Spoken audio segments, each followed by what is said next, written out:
தற்போது நம்மோடு தென்னிந்திய நதிகள் விவசாய சங்க தலைவர் தோழர் ஐயாக்கன் இணைகிறார். ஐயாக்கன் ஐயா வணக்கம்.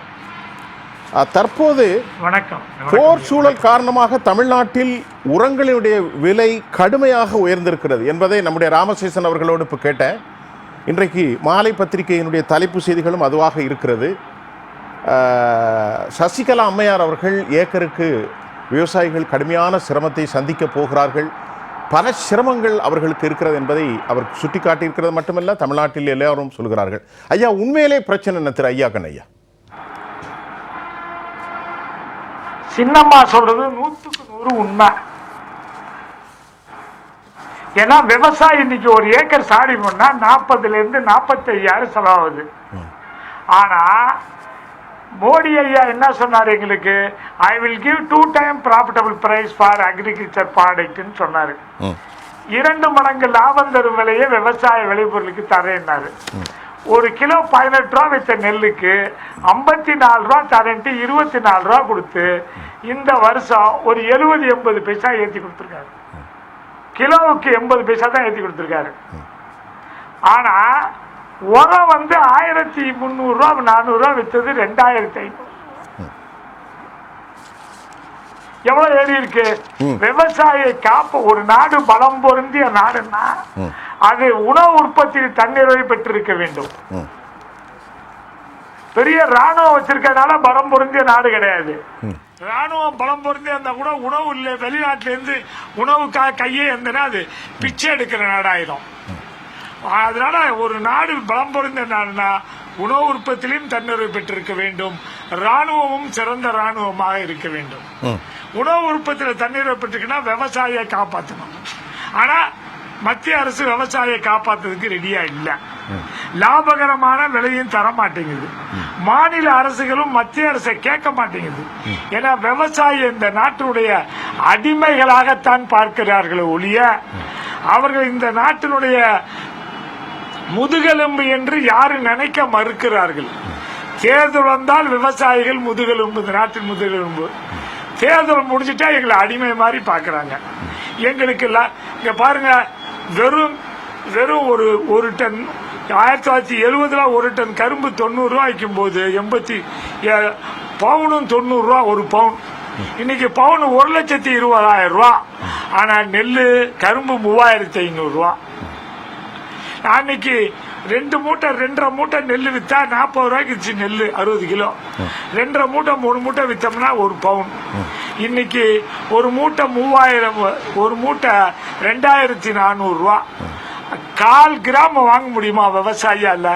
இந்த உரவிலையை ஏற்றாம குறைத்து கொடுப்பதற்கு மத்திய சரக்கு அதிகாரம் இருக்கிறது. இந்தியாவில் என்ன உற்பத்தி செய்யல? உரம் பூரா ஏன் 49% இறக்குமதி பண்றாங்க? இங்கே உற்பத்தி செய்து விவசாயிகளுக்கு இப்போ யூரியா 266 ரூபாய்க்கு கொடுக்குறாங்க. ஏன் அதே பொட்டாசு டிஏபி 1,800 ரூபா 1,200 ரூபா இருந்தது, 2,500 ரூபா வந்துருச்சு. ஏன் இவ்வளவு ஏற்றம்? அந்த உரம் ஏற்றம். அதே போல வெறும் 690 ரூபா இருந்துச்சு டிஏபி. இன்னைக்கு கிட்டத்தட்ட 1,350 ரூபாய் ஏற்றி கொடுத்தாங்க. இப்ப எவ்வளவு ஆச்சு அது விலை? 2,000 ரூபாய்க்கு வந்துருச்சு. அதே போல பொட்டாஸ் வெறும் 1,800 ரூபாய் இருந்தது, இன்னைக்கு 2,500 ரூபாய்க்கு கொண்டு வந்துட்டாங்க. அது இல்லாம இந்த உரத்தை வாங்கணும்னா யூரியா போய் ஒரு மூட்டை 266 ரூபா 50 பைசாவுக்கு வாங்கணும்னா அது கூட மற்ற பொருள் எல்லாம் கொடுத்து வாங்குங்கிறான். விவசாயியால உரம் போடாமலே இயற்கை விவசாயம் செய்யலாம்னா மோடி என்ன சொன்னார்? ஐயா மோடி ஐயா, we will not import the genetically modified seed from foreign country. மரபணு மாற்றப்பட்ட உணவை மரபணு மாற்றப்பட்ட விதையை இறக்குமதி பண்ண மாட்டேன்னாரு. இப்ப அதான் இறக்குமதி பண்ணி தருது. மரபணு மாற்றப்பட்ட விதைகளை உற்பத்தி செஞ்சோம்னா பயிர் வளர்ந்துச்சுன்னா அதுக்கு உரம் போட்டே ஆகணும். முதல்ல நாங்க வெறும் தலைய போட்டோம், மாட்டு குப்பையை போட்டோம், அதை வச்சு சாடி பண்ணோம், நல்ல உணவை கொடுத்தோம். அப்ப ஒருத்தர் ஒரு குடும்பத்துல ஒரு அப்பா அம்மாவுக்கு 10 பிள்ளை 8 பிள்ளை 9 பிள்ளை பிறந்தாங்க. ஆனா இன்னைக்கு இந்த ஜெனட்டிக்கலி மாடிஃபைடு சீடு இந்த உரங்கள் எல்லாம் போட்டு போட்டு சரி. என்னாச்சு 2 புள்ள 3 புள்ளையும் பெற மாட்டேங்குது. ஆந்திராவில் சொல்றாரு பாருங்க முதலமைச்சர், 3 புள்ள பத்தா 45,000 பணம் தரேன், Right. 2 புள்ள பத்தா 30,000 தரேன், Right. 1 புள்ள பத்தா 15,000 தரேன். இப்படி சூழல் நாம் இருவர் நமக்கு இருவர்னு பிரச்சாரம் பண்ணாங்க 11 வருஷத்துக்கு முன்னாடி. மோடி ஆட்சிக்கு வராது, ஆட்சிக்கு வந்தோட எங்கேயுமே பிரச்சாரம் இல்ல ஐயாக்கன் ஐயா, இந்திய பிரச்சாரமே இல்ல. இதான் ஜெனடிக்கலி மாடிஃபைட் இம்போர்ட் பண்றாரு. ஓகே, சொல்லுங்க ஐயா. சரி, இல்ல இப்ப பிரதமர் அவர்கள் என்ன சொல்கிறார்கள்? சர்வதேச அனர்த்தம், நீங்கள் பசலைகளை பயன்படுத்துங்கள், உதாரணத்திற்கு இயற்கையாக வேப்பம் புண்ணாக்கு இதெல்லாம் பயன்படுத்த என்கின்றார்கள். ஜெனட்டிக்கலி மாடிஃபைடு மரபு சார், அதாவது மரபு நீக்க விதைகளின் மூலம் மலட்டுத்தன்மை வருகிறது என்பதை நீங்கள் தொடர்ந்து பதிவு செய்து கொண்டே இருக்கிறீர்கள். ஆனாலும் இந்த விடயத்தில் உலக சம்பந்தப்பட்ட ஒரு விவகாரத்தில் பிரதமர் என்ன செய்ய முடியும் என்ற கேள்வி எழுகின்றது. ஐயா, எதா இருந்தாலும் பிரதமர் நம்ம இந்தியாவில் செய்யலாங்க ஐயா. அவர் நினைச்சா இந்த உர விலையை ஏத்தாம இருக்கலாம், வேற எல்லா பொருளையும் ஏத்திக்கிறாங்க. உரத்தை ஏன்னா விவசாயி தானே இந்த நாட்டுடைய முதுகெலும்பு, அவன் காப்பாற்ற வேண்டியதானே அரசுடைய கடமை. ஏன் எங்களுக்கு ஏத்துறீங்க? எங்களுக்கு விலை ஏற்றி கொடுத்துறீங்களா? ஒரு டன் 90 ரூபா, ஒரு டன் கரும்பு 90 ரூபா. இப்ப வாத்தியாருக்கு 90 ரூபா சம்பளம், இன்னைக்கு வாத்தியாருக்கு 1,25,000 ரூபா. ஒரு டன் கரும்பு 90 ரூபா, நெல்லு 40 ரூபாய்க்கு விற்கும் போது ஸ்டேட் பேங்க் மேனேஜருக்கு 150 ரூபா சம்பளம். இன்னைக்கு 1,50,000 சம்பளம் அவருக்கு. அன்னைக்கு பவுன் வெறும் 90 ரூபா, 100 ரூபா, 100 ரூபா வித்துச்சு அன்னைக்கு. இன்னைக்கு 1,20,000 ரூபா. எங்களுக்கு என்னது கொடுத்துருக்க? ஒண்ணுமே தரலையே. ஏன் இப்ப எங்களுக்கு விலையை ஏத்துற? எங்களுக்கு விலை ஏத்தாம கொடுத்து நாங்க நல்ல உணவு உற்பத்தி பண்ணி ஜனங்களுக்கு கொடுத்து நல்லா இருக்குனுங்கய்யா. பையன் அழியாயிடக்கூடாதுங்கய்யா. பெண்கள் கருதரிக்காம ஒரு சூழ்நிலையை உண்டாக்க கூடாதுங்கய்யா. இந்த நாடு நல்லா இருக்கணும்னா விவசாயி நல்லா இருக்கணும். நன்றி. அதனால எங்களுக்கு உரத்தை கம்மியான அம்மா சொன்னாங்கல்ல, சின்னம்மா சொன்னாங்கல்ல ஏத்தக்கூடாதுன்னு. சின்னம்மா சொல்லுவது 100க்கு 100 உண்மை என்பதை இந்த தருணத்திலே தெரிவித்துக் கொண்டு மத்திய அரசு விலையை குறைத்து கொடுக்க வேண்டும். மத்திய அரசு கொடுக்கும் பொழுது மாநில சர்க்காரும் கேட்க வேண்டும். மாநில சர்க்கார் கேட்டா தானே மத்திய சர்க்கார் கொடுக்கும். மாநில சர்க்கார் கேட்க மாட்டேங்கிறாங்க ஐயா. ஆளுபவர்கள்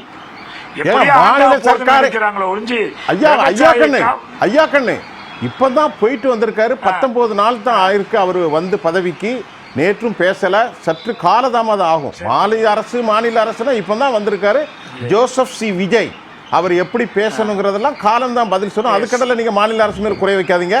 நம்ம 2வது பேசுவோம். குறை வைக்கல ஐயா, நான் குறைய வைக்கல. மாநில அரசு மத்திய சர்க்காரை கேட்கணுங்கிறோம். நன்றி.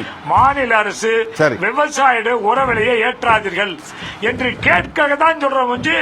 ஐயா விஜய் மேல நாங்க குறையே சொல்ல, ஜோசப் விஜய் மேல எங்களுடைய கோரிக்கையை எங்களை காப்பாற்றுவதற்கு கேளுங்கள், மத்திய அரசை கேளுங்கள் அப்படின்னு கேட்கத்தான் சொல்றோம். ஐயா, இப்ப நம்ம இந்திய பொருளாதாரங்கள் குறித்து பேசணும். நீங்க முதற்கட்டமாக சொன்னீங்க, உங்களுடைய நிறைவு கருத்து சொல்லுங்க ஐயா. ஐயா, ஒரு மூட்டை உர விலை 500ல இருந்து 1000 ரூபாய் ஏறுது. சரி. விவசாயிக்கு 10 ரூபாய், 20 ரூபாய், 50 ரூபாய் கொடுக்குறாங்க. நாங்க தானே நல்ல உணவு உற்பத்தி பண்ணி தரணும். எங்களை காப்பாற்ற வேண்டியது மத்திய சர்க்கார் கடமை இல்லையா? ஏன் நானே என்கிட்ட இட்லி அரிசி ஒரு அரிசி கிலோ 35 ரூபாய்க்கு வாங்கி ஒரு 15 ரூபாய்க்கு உளுந்து போட்டு ஒரு 5 ரூபாய்க்கு ஆட்டி 100 ரூபாய் செலவு பண்ணி 40 தோசை சொன்னு 4000 ரூபாய்க்கு விற்கிறாங்க. Middle man is enjoying. நான் ப்ரொடியூசருக்கு லாபம் கிடையாது, கன்சியூமருக்கு லாபம் கிடையாது. இப்ப இந்த காலகட்டத்தில் எனக்கு நெல்லுக்கு விலை இல்லை, கரும்புக்கு விலை இல்லை. எனக்கு ஒரு டன் கரும்புக்கு 100 ரூபாய் 200 ரூபாய் ஏத்துறாங்க. நெல்லுக்கு வருஷத்துக்கு 70-80 ரூபாய் தான் ஏத்துறாங்க. ஆனா ஒரு மூட்டை விலை எப்படி? ஒரு ஏக்கருக்கு நான் 10,000 ரூபாய் எனக்கு கூட செலவு உண்டாகுது. விவசாயம் செய்யாம எங்களை விரட்டிட்டு கார்பரேட் கம்பெனியை கொண்டு விட்டா என்ன ஆகும்? அவன் இன்னும் அழிச்சிருவான் நாட்டை. இப்போ பையன்லாம் அழியாயிருவான், பொம்பளை எல்லாம் கருதரிக்காது. அந்த ஒரு சூழ்நிலை வராம காப்பாற்றுவதற்கு எது வேணாலும் நீ பண்ணிக்க. ஆனா அந்த உரத்து விலையை ஏற்றி நாட்டை அழிச்சிடாதீங்க, சரி. மக்கள் வருங்கால சந்ததி அழிச்சிடாதீங்க, சரி. சமுதாயத்தை அழிச்சிடாதீங்க, சரி. விவசாயியை காப்பாற்றுங்க. அப்பதான் நாடு பலம் பொருந்திய நாடாக இருக்கும். இல்லாட்டின்னு கொஞ்ச நாளத்துல சோத்துக்கு போய் எலிய தின்னுன்னு சொல்லுவாங்க, பாம்பை தின்னுன்னு சொல்ல ஒரு சூழ்நிலை வந்துடும். அப்படி ஒரு சூழ்நிலை வரக்கூடாது. விவசாயியை காப்பாத்தினா இந்த நாடு பலம் பொருந்திய நாடு. விவசாயியை காப்பாத்தினாதான் எல்லா புள்ள குட்டிகளும் நல்லா இருக்கும், நம்ம சந்ததி நல்லா இருக்கும், நம்ம சமுதாயம் நல்லா இருக்கும். அப்படிங்கறதுதான் எங்களுடைய வேண்டுகோள். நன்றி, நன்றி ஐயா.